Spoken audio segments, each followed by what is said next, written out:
Number 10. Symbiote Spider-Man. Obviously, we have to start off this list with a classic. Introduced in 1989's What If Volume 2 Number 4, we're given a glimpse into the life of Earth 1089's Peter Parker after his suit bonded with the Venom symbiote.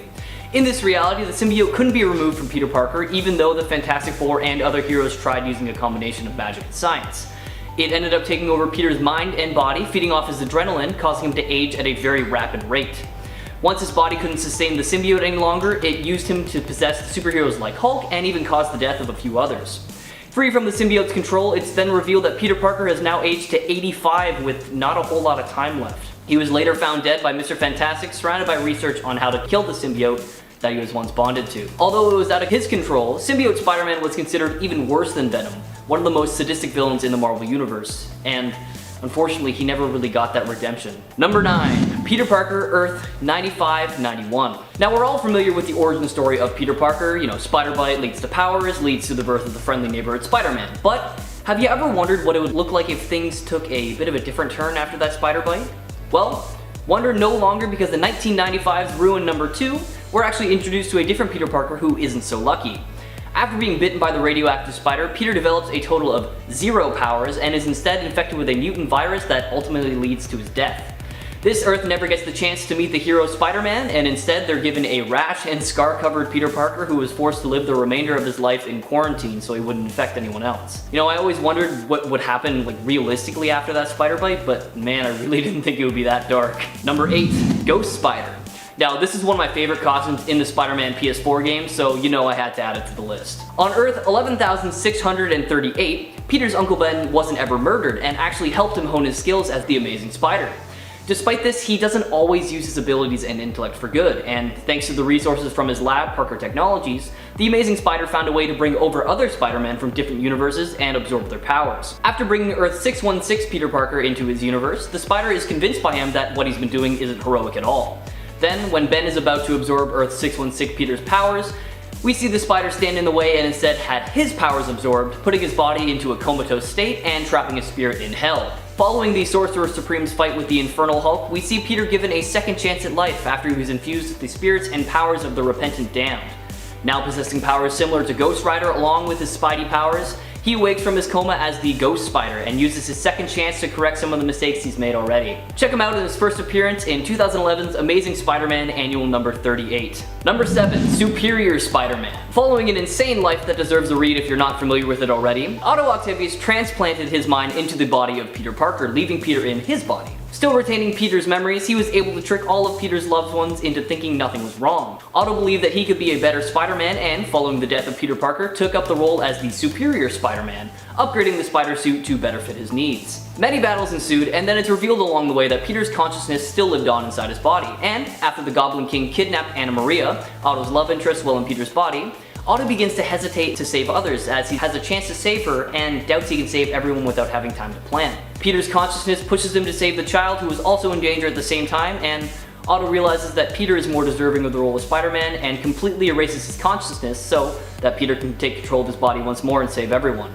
He sacrificed himself for the girl he loved and the man he hated for the greater good, and that just goes to show you that even if you start off as a villain, you can change and become a hero. Now, there's a lot more to the story that I had to gloss over or skip, so I highly recommend you check out the story for yourself, starting with The Amazing Spider-Man number 697. Number 6. Doppelganger. The evil, pretty much mindless duplicate of Spider-Man from Earth 616, this version of Spider-Man was created by Magus during the Infinity War. Although he was killed during the Infinity War, this 6-armed Spidey clone was later revived by the Demogoblin, becoming its pet for a while. Doppelganger appears a few more times after the aftermath of the Infinity War, teaming up with Carnage, Shriek, Carrion, and the Demogoblin during the infamous Maximum Carnage killing spree, and then is later seen as part of the Spider Army to help defeat Morlun and the other Inheritors. Unfortunately for him, after many adventures, the Doppelganger was eventually captured and imprisoned in the rebuilt Ravencroft. Possessing many of the same powers as the original Spider-Man, what really sets Doppelganger apart is his raw strength. Being able to lift up to 25 tons as opposed to the normal 10 that most other Spider heroes can lift. Why not check him out for yourself in Infinity War number 1. Number 5. Pestilence. In 2005's Cable and Deadpool number 15, we see Deadpool dropped in Earth 5701, while on a search for Cable where the supervillain Apocalypse has conquered New York and then changed 4 superheroes into his horsemen, one being the Spider-Man of this world. Alongside Famine, who's the Blob, Death, who is Archangel, and an alternate Cable known as War. They all serve under Apocalypse and aim to protect him at all costs. Now known as Pestilence, this four-armed and four-legged version of Spider-Man is not one you want to get close to, especially when you learn about his poisonous fangs and his hunger for human bones. Check him out for yourself and let me know what you think in the comments below. Number 4. The Other. In the 2005-2006 storyline of the same title, we see Spider-Man begin a transformation to his wild side. Peter began having these strange symptoms and dreams of Uncle Ben and spiders. Thinking he might be dying, Peter threw himself more and more into his crime fighting, especially against the scientific vampire known as Morlun, as Morlun wreaked havoc by beating Spider-Man so badly that he ended up in the hospital, and also by smacking Mary Jane around. Peter got to the point where he just couldn't take it anymore and reached his limits. In 2006 Friendly Neighborhood Spider-Man number 3, we see Spider-Man pin Morlun down and kill him with a bite to the head. After what we all assume was Peter's death, we see Peter erupt from a cocoon with new powers and a newfound dedication to embracing his spider side that he refers to as the Other. Even though he embraced his dark side for a while, he does eventually come back to his senses and becomes the Friendly Neighborhood Spider-Man once more. Number 3. Patton Parnell. Definitely one of the scariest looking Spider-Men, Patton Parnell has been described as a sociopathic version of Spider-Man who made the exact opposite decisions that Peter had. Growing up with an abusive uncle, Uncle Ted, Parnell was always a bit of a weird one as he found joy in experimenting on animals and perversely spying on his next door neighbor Sarah Jane. Like other Spider-Men, Patton was bit by a spider, however, his body's reaction to it was a little bit different.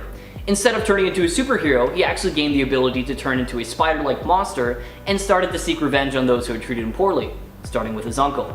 He eventually leads Sarah Jane to his house and reveals his new form to her, and needless to say, she was terrified and not at all impressed. And then after a bite to the neck, the next morning we see hundreds of baby spiders coming out of Sarah Jane's neck. Thankfully, Parnell doesn't stick around for too long, as just after 3 days of having his power, he is drained of all his life force by Morlun. Check out this twisted story in 2014's Edge of Spider-Verse number 4. Number 2.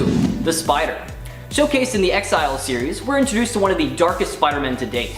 On Earth 15, Peter Parker was a sociopathic mass murderer who was sentenced to 67 consecutive life sentences and merged with the Carnage symbiote before being recruited by the Timebreakers into the Weapon X team. Using none of his powers for good, the Spider joined the other members of the team to try to conquer the Earth instead of actually helping them, finding nothing but joy in killing and torturing. It took a blast from Firestar to end his reign of terror alongside the other rebels. What makes this version of Spider-Man so terrifying is that he's one of the few Spideys who actually keeps the symbiote his entire career. With the symbiote's powers combined with Peter's evil rage, this puts the Spider at the same power level as Carnage at his strongest point, making him a truly frightening foe. Why not check him out for yourself in 2002's Exiles number 12 so you can see just how truly merciless this killer is. Number 1. Zombie Spider-Man.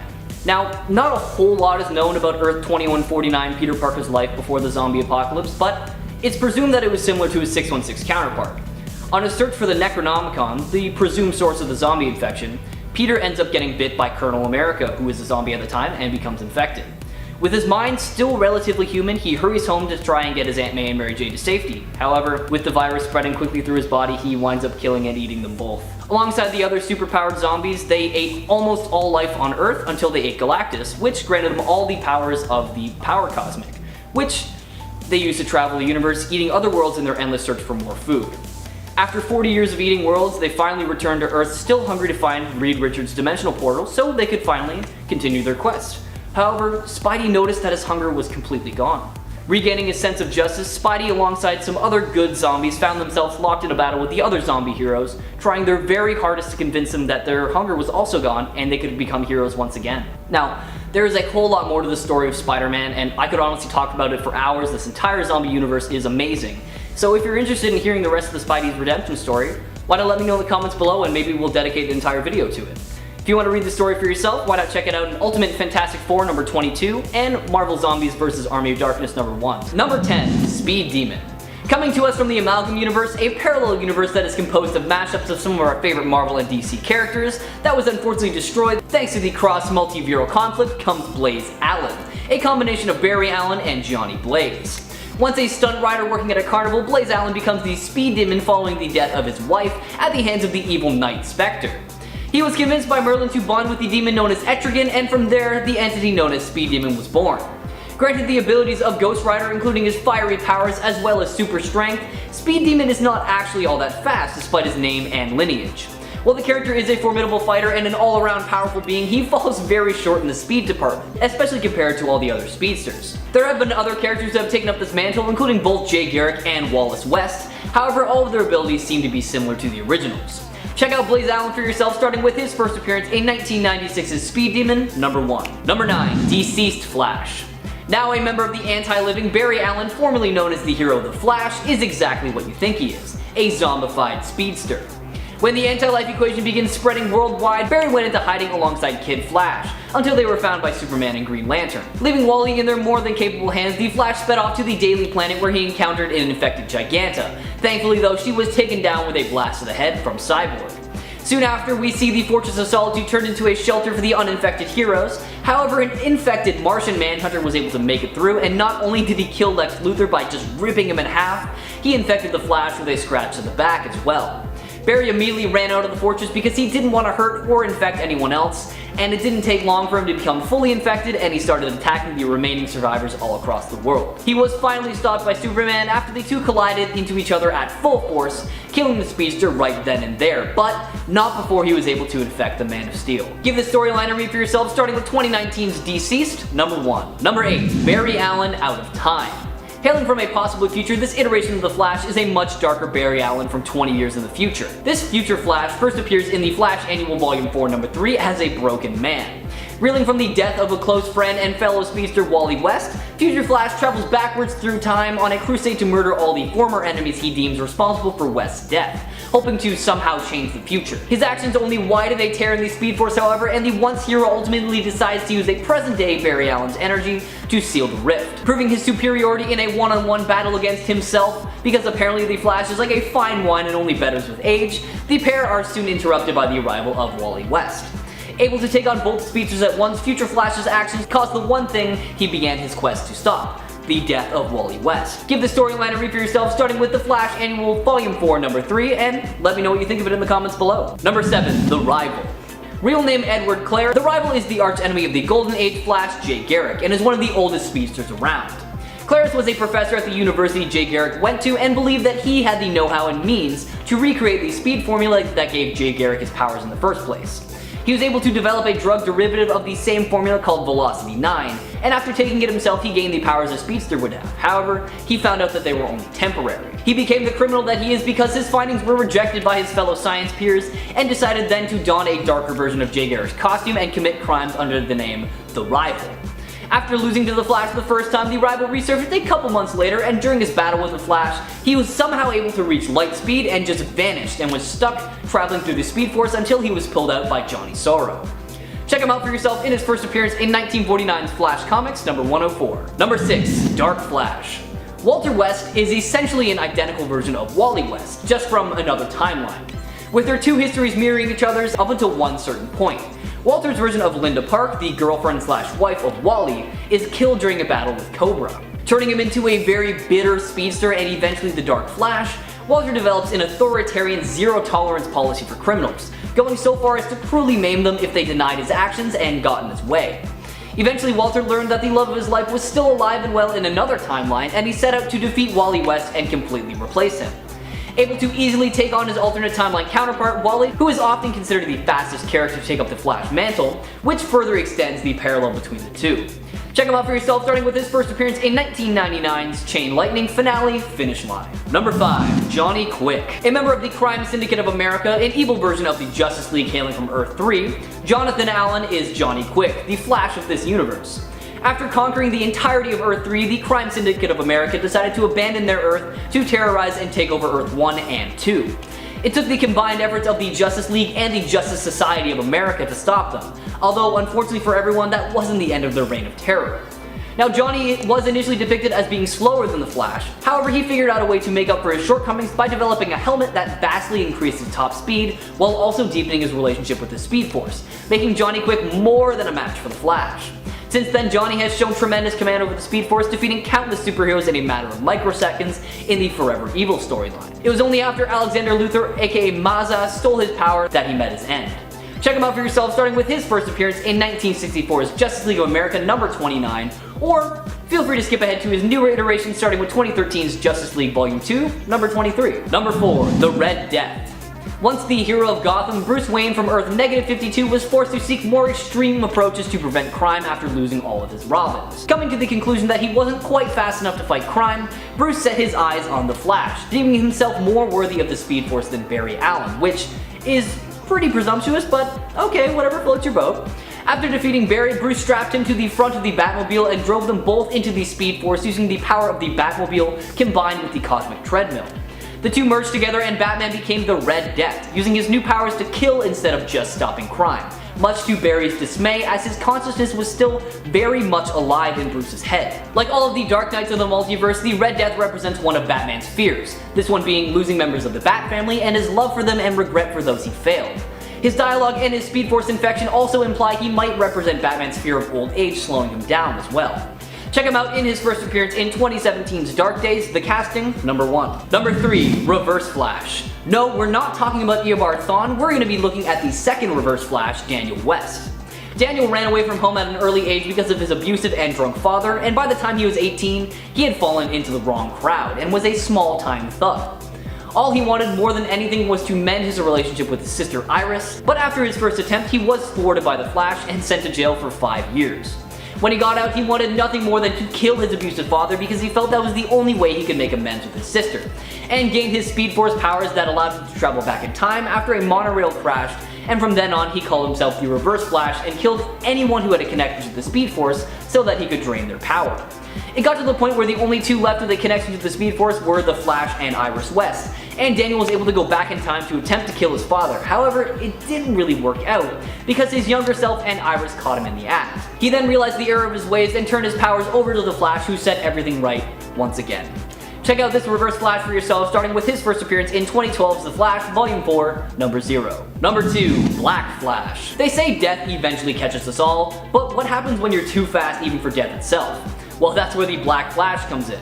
Easily one of the most mysterious entities in the DC universe, Black Flash is a symbol of death for speedsters across the multiverse, appearing just before the death of every significant speedster.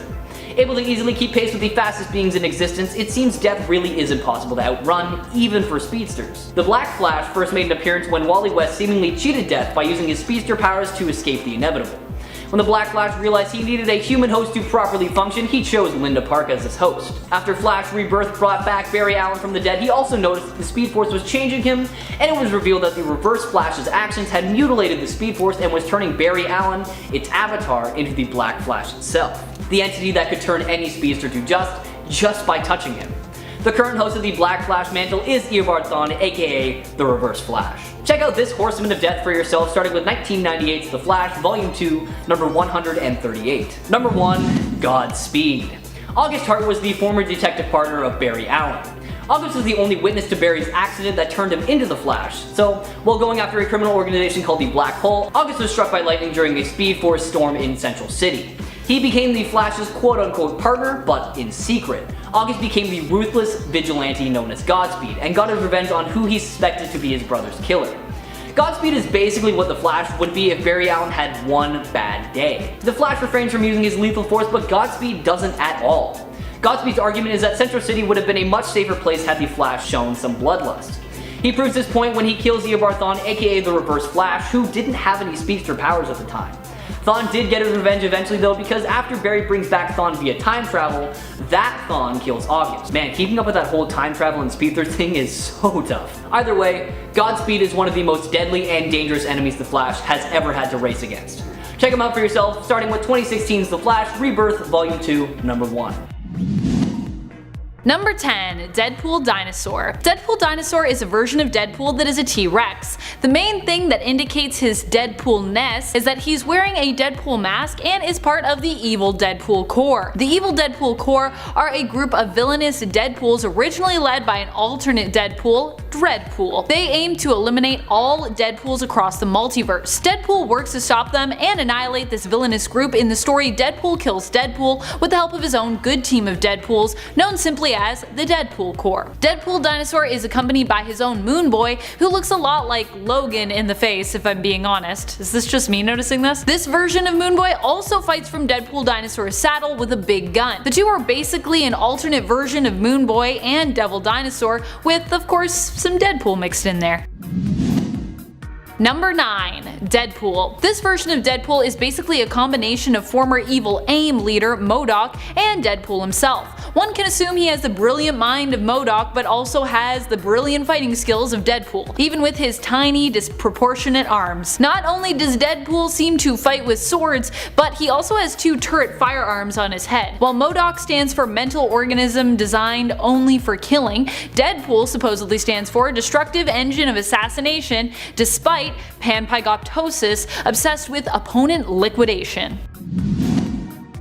Number 8. Venompool. In a story that has continued through various what-if issues, we get to meet Venompool. Venompool is an alternate version of Deadpool from the alternate Earth of 90211. Here Deadpool ends up becoming bonded with the Venom symbiote during his time with the Beyonder, following a run-in with Peter Parker, who was bonded with the symbiote at the time. The symbiote leaves a defeated Peter Parker for Deadpool and bonds with him. Later on in his life, this is a path that leads Deadpool to end up killing all the heroes of his universe, whom he does not find attractive. He does let the attractive ones live. I guess that's something, I guess. Following a therapy session with Doc Samson, who this version of Deadpool also promptly kills thereafter, he realizes he needed to be true to who he was. This allowed Venompool to accept that who he was a massive jerk, and prompted him to use a weapon called the Retcon Expungifier to wipe out the entire universe. Basically, he's in the running for being the biggest jerk of all the Deadpool alternates.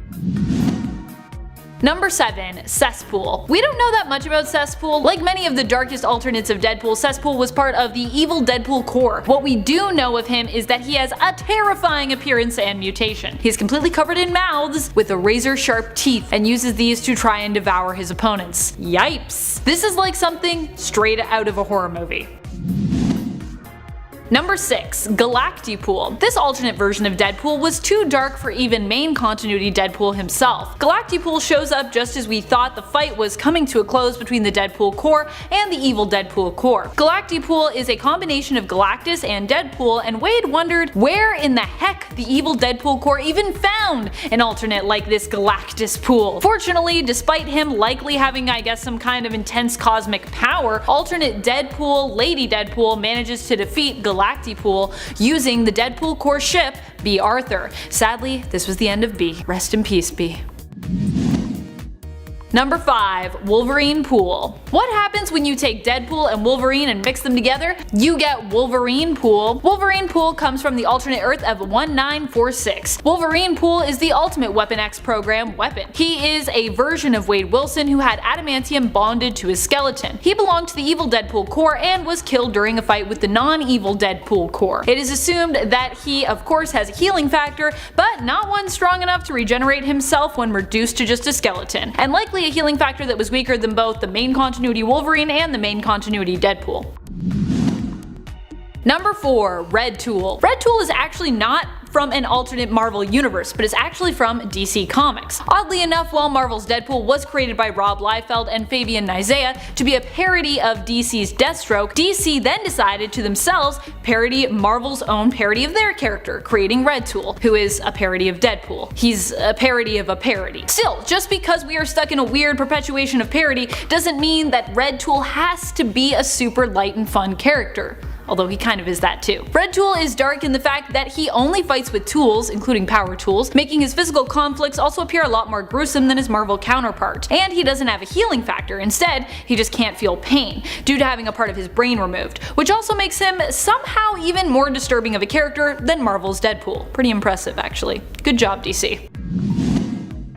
Number 3. HEADPOOL. HEADPOOL is the version of Deadpool from the Marvel Zombieverse of Earth 2149. He is aptly named HEADPOOL because in the end, that is all that's left of him. A head. But a head who is still very much alive, that is, and would still very much like to eat you. This version of Deadpool was also not confined to just existing in the alternate Earth of Earth 2149. He ended up making his way to Earth 616 while he still had most of his full body actually. He ended up making his way to Earth 616 while he still had mostly his full body actually. He was thought to have been completely decimated during a fight there, but it turns out he survived, but simply had lost the rest of his body and was now just a head.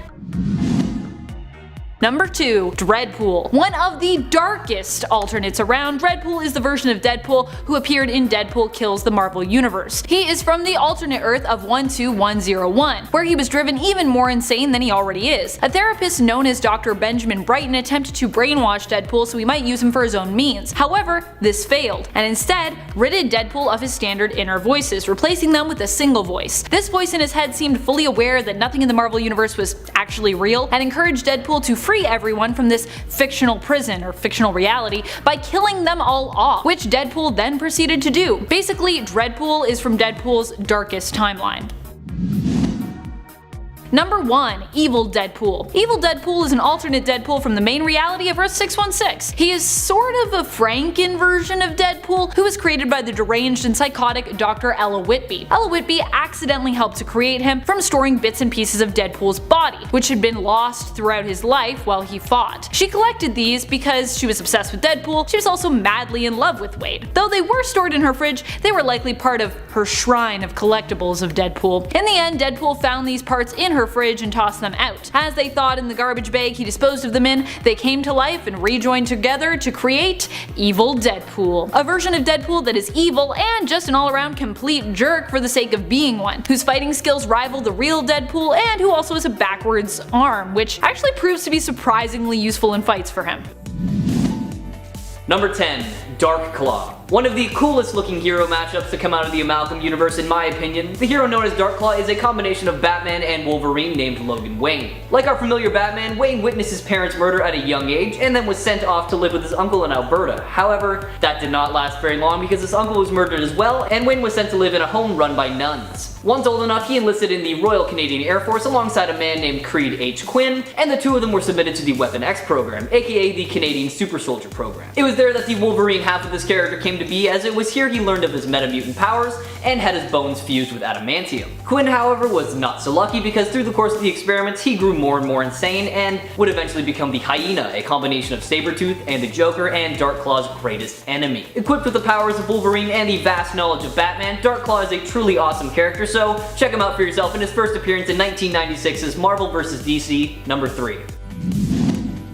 Number 9. Thomas Wayne. Turns out crime fighting is a genetic thing when it comes to the Wayne family. In the Flashpoint timeline, Bruce is actually the one who's murdered by the robber Joe Chill instead of his parents Thomas and Martha. Now as a result, for reasons similar to his son, Thomas Wayne took up a personal vendetta against crime that led him to taking up the mantle of Batman. But unlike his son, he is much more ruthless in his actions, as he is happy to kill any criminal that gets in his way. Equipped with the same genius intellect and hand-to-hand combat skills you would expect from any Batman, this version of the Caped Crusader has also been seen with multiple firearms, and also an Amazonian sword. Thomas secretly funds his war on crime through his business, Wayne Casinos, and thanks to this he's able to fight some of the most notorious villains Gotham's ever seen. One being his own wife, Martha Wayne, the Joker of this timeline. So if you're not familiar with the Flashpoint timeline, I highly recommend you take a look at some of the storylines it follows. So check out this grittier version of Batman for yourself in his first appearance in Flashpoint Volume 2, Number 1, so you can fully understand why he considers himself to be a man with too much blood on his hands to be considered good.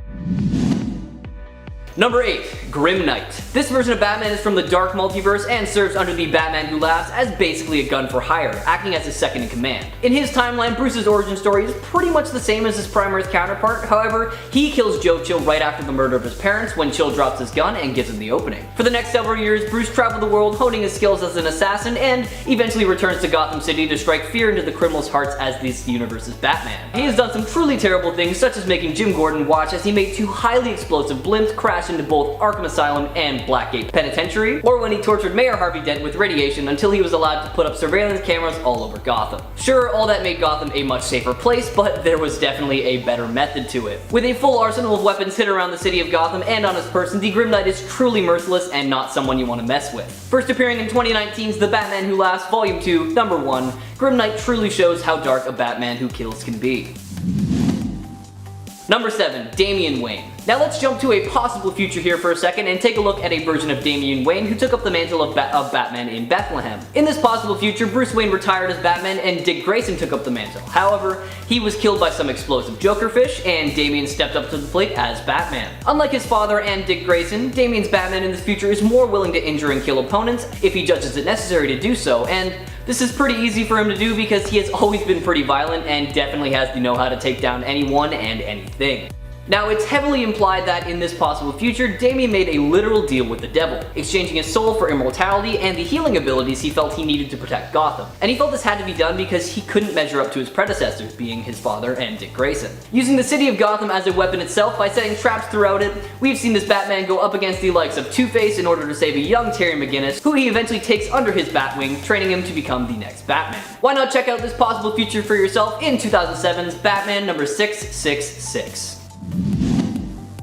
Number 6. Batman 1 Million. In the far-off 853rd century, criminals and crime fighters are still very prevalent, and the most dangerous criminals are actually imprisoned on the planet Pluto and overseen by this new Batman. Their secret identity is not known, but we do know that he was one of the children that Zaron forced to watch their parents murder, and from that day on, he swore to never let such a tragedy happen again. They chose the symbol of the bat because he thought it stood for something more than just fear, stating it stood for justice and as an ideal. He studied for years on end, honing his fighting skills and knowledge in as many physical and mental techniques as possible, and all of that eventually paid off because he was eventually offered a position on the new incarnation of the Justice League alongside Superman and Flash 1 Million. After years of working together, they all went back in time to invite the Justice League of the 20th century to see the rebirth of the first Superman, Superman Prime. Much to their surprise, their companion Starman betrayed them and unleashed a plague onto Earth, and with the real Justice League being unable to stop them, Justice Legion Alpha stepped in to help them. Batman 1 Million worked with the 20th century Batman to find a way to stop Starman's plan, along with Dick Grayson and Tim Drake, using the technology of the Batcave, and together, they were able to stop his plan, ending with Starman returning to the light once more to stop what he had done. Give this storyline a read for yourself, starting with 1998's JLA number 23. Number 5. OWLMAN. Thomas Wayne Jr. from the Antimatter universe is the son of Thomas and Martha and older brother to Bruce. After his family's murder, he decided to take up the mantle of OWLMAN. However, unlike Batman, Thomas wanted to conquer the villains he went up with rather than just fight them. Thanks to his father's wealth that he was left as inheritance, Thomas underwent years of training and general enhancement so he could enact his plans of conquering Gotham's crime world. Alongside the other members of the Crime Syndicate, a group who is basically the evil version of the Justice League, they managed to establish and maintain control over a large portion of their Earth, even though they were up against other powerful organizations such as the Young Offenders and the Crime Lodge. Eventually, the Crime Syndicate began kidnapping people from the 52 multiverse matter-based worlds, and were visited by our Justice League to retrieve the people from the Justice League Earth. Thomas, along with Superwoman and Ultraman, were banished to a prison subdimension, while Johnny Quick and the current Power Ring were captured. Highly recommend you check out the storyline for yourself, so check out OWLMAN in his first appearance in 2000's JLA Earth 2. Number 4. AZRAEL. Jean-Paul Valley, the genetically augmented assassin / vigilante for the group known as the Order of St. Dumas. Now, I said genetically augmented because Valley was a test tube baby, and his genetic structure was altered by scientists with an animal DNA, which allows him to do the insane feats a normal human could only dream of. Originally an ally and even apprentice of Batman, AZRAEL was the one to adopt the Batman moniker following the Dark Knight's crippling defeat at the hands of Bane. However, he went insane for a short while during his run as the Caped Crusader and decided to augment the Batsuit so it was capable of causing some serious damage. It was very apparent early on that AZRAEL's Batman was of a very different breed because he was much more ruthless, okay with killing, and pretty much just wanted to punish the criminals rather than save any lives. Although he was doing a great job of cleaning Gotham City of its criminals, Bruce felt his methods were much too violent and irresponsible and personally removed him from the mantle after his full recovery, causing Valley to return to his identity as AZRAEL. Valley was presumably killed in a battle against his two greatest foes, Beast and Scratch, as he was shot through his armor by a multitude of Teflon bullets, and only his costume was recovered. 5 years later, another AZRAEL was created by the Order in ex-police officer Michael Lane. Check out Jean-Paul Valley as both AZRAEL and Batman, starting with 1992's Batman Sword of AZRAEL number 1. Number 3. Murder Machine. With an identical upbringing as the Batman we all know and love, Earth -44's Bruce Wayne ended up with one more tragic death in his life, the murder of his butler, Alfred. Blaming himself for Alfred's death, Bruce enlisted the help of Cyborg to create the Alfred Protocol, a powerful AI and hologram with the intent of keeping Bruce safe at all times. Within one day, the Alfred Protocol had executed all of the criminals in Arkham Asylum as he deemed them a threat to Bruce. Eventually, Bruce started to doubt his ability to keep himself safe and relied very heavily on the AI Albert, having him remove his ability to feel fear and sadness and replace his body with a mechanical one that would never ever fail him. This was the birth of the Murder Machine and thus began the Earth's demise. Like the other members of the Dark Knights, Murder Machine represents one of Batman's many fears and aspects of his life. This one in particular represents his fear of not being as self-sufficient as he thinks, his father-son relationship with Alfred, and the regret of cutting off other people. Check them out in their first appearance in 2017's Dark Days, the casting number 1. Number 2, the Batman Who Laughs. Obviously, this twisted Batman had to make an appearance on this list today. However, he is not at number 1 because there are definitely some darker Batman out there. Hailing from the dark multiverse, we have Earth -22's Bruce Wayne, also known as the Batman Who Laughs. After an all-out assault from Joker against Gotham, Bruce completely loses it and snaps the Joker's neck, which causes a mysterious gas to leak from the Joker's mouth into Bruce's body. This led to the mad descent of Bruce's sanity and his transformation into the Joker-Batman hybrid known as the Batman Who Laughs. With the abilities of the Joker and Batman combined, alongside the Jokerized Robins known as Groblins or Dark Robins, the Batman Who Laughs assembled the darkest and most twisted versions of Batman across the Dark Multiverse and created the Dark Knights in order to wreak havoc on the world. In the events of Dark Knight Death Metal, he is seemingly killed by Wonder Woman's new Chainsaw of Truth, but I highly doubt this is the last we will ever see of him. So check him out for yourself in his first appearance in Dark Days, the casting number 1. And finally, at number 1, we have Batman Earth 43.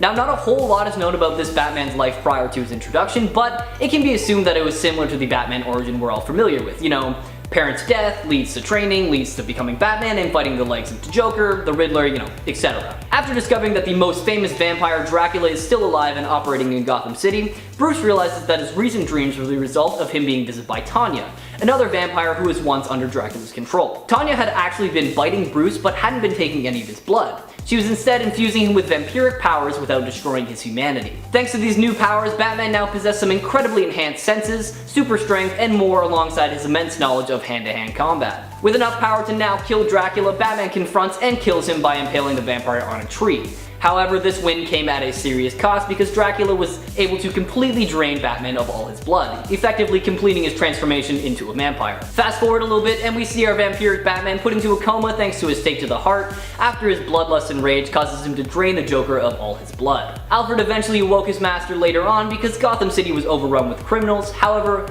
this was a pretty bad idea because all he did was hunt down his enemies, both new and old, so he could just drain them of all their blood and kill them. He is eventually killed after he walks into the sunlight, hoping he can finally pay for what he did and have some peace, but he is revived once more later on in the search for Ray Palmer, Red Rain. Making his first appearance in 1992's Batman and Dracula Red Rain, check out the storyline for yourself and let me know what you think of it in the comments below. I personally love it.